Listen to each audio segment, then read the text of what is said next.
Ashin Diego കൂടി നമുക്കൊപ്പം ചേരുന്നുണ്ട്. അഷിൻ ഡിയാഗോ, വളരെ വൈകിയാണ് പ്രധാനമന്ത്രിയുടെ വരവ് സംസ്ഥാന സർക്കാർ അറിഞ്ഞതെന്നൊക്കെ കേൾക്കുന്നു. പക്ഷേ അപ്പോഴും സംസ്ഥാന സർക്കാർ കൃത്യമായി ഏകോപിപ്പിച്ച മുഖ്യമന്ത്രി അടക്കം ഇപ്പോൾ വയനാട്ടിൽ എത്തുകയാണ്. ഇന്നിപ്പോൾ കണ്ണൂരിലെത്തും. മുഖ്യമന്ത്രിയും പ്രധാനമന്ത്രിക്കൊപ്പം ഏരിയൽ സർവേയുടെ ഭാഗമാകും. സർക്കാർ സംവിധാനങ്ങളെല്ലാം കൃത്യമായി ഏകോപിപ്പിക്കപ്പെട്ട് തന്നെ മുന്നോട്ട് പോകുന്നില്ലേ അഷിൻ ഡിയാഗോ?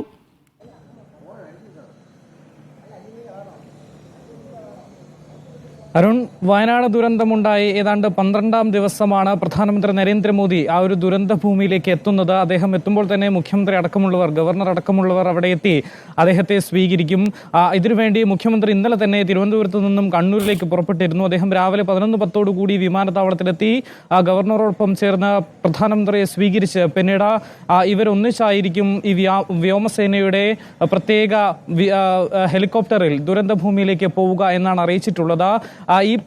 ഈ സമയത്തൊക്കെ മുഖ്യമന്ത്രി കൃത്യമായി കേരളത്തിന്റെ ഒരു അവസ്ഥ, ഇപ്പോഴത്തെ ഒരു അവസ്ഥ അദ്ദേഹത്തെ അറിയിക്കും എന്നും അറിയിച്ചിട്ടുണ്ട്. മാത്രമല്ല, ഇതിൽ ഏറ്റവും പ്രധാനപ്പെട്ടത് ഈ പ്രധാനമന്ത്രി തന്നെ നേരിട്ടെത്തുമ്പോൾ കേരളത്തിന് എന്ത് ആശ്വാസമാണ് ലഭിക്കുക എന്നുള്ളതാണ്. കാരണം ആദ്യം മുതൽ തന്നെ ഈ ദുരന്തമുണ്ടായിക്കഴിഞ്ഞ് മുഖ്യമന്ത്രി വ്യക്തമാക്കിയിരുന്നതാണ് ചില കാര്യങ്ങൾ കേന്ദ്രത്തിൽ നിന്ന് നൽകേണ്ടതുണ്ട്. അതിൽ ഏറ്റവും പ്രധാനപ്പെട്ടത് ഇത് ഒരു ദേശീയ ദുരന്തമായി, അതിതീവ്ര ദുരന്തമായി പ്രഖ്യാപിക്കുമോ എന്നുള്ളതാണ് ഏറ്റവും പ്രധാനപ്പെട്ട ചോദ്യം.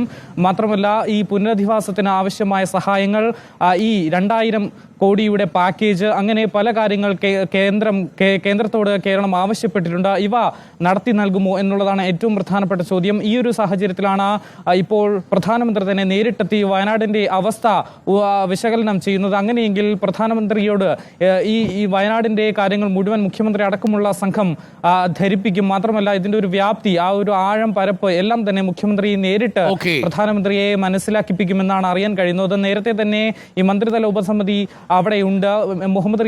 മന്ത്രി മുഹമ്മദ് റിയാസിന്റെ നേതൃത്വത്തിൽ 5 മന്ത്രിമാർ സ്ഥലത്ത് ഇപ്പോഴും തന്നെ തുടരുന്നുണ്ട്. ഇവരും കാര്യങ്ങൾ പ്രധാനമന്ത്രിയെ ധരിപ്പിക്കുമെന്നും മനസ്സിലാക്കുന്നു.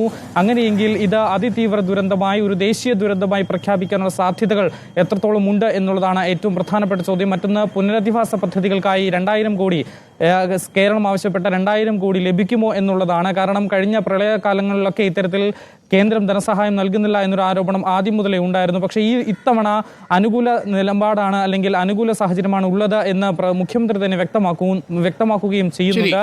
എന്തായാലും ഈ വയനാട്, ഉരുൾപൊട്ടിയ വയനാടിൽ സമയത്തിനുള്ളിൽ കൂടുതൽ വിശദാംശങ്ങൾ കൂടി പ്രേക്ഷകർക്ക് നൽകാം. ഇന്ന് 11:20 കൂടിയായിരിക്കും കണ്ണൂർ എയർപോർട്ടിൽ എത്തുക. അവിടെ നിന്നും ഹെലികോപ്റ്റർ മാർഗമായിരിക്കും കൽപ്പറ്റ സ്കൂളിലേക്ക് എത്തുക.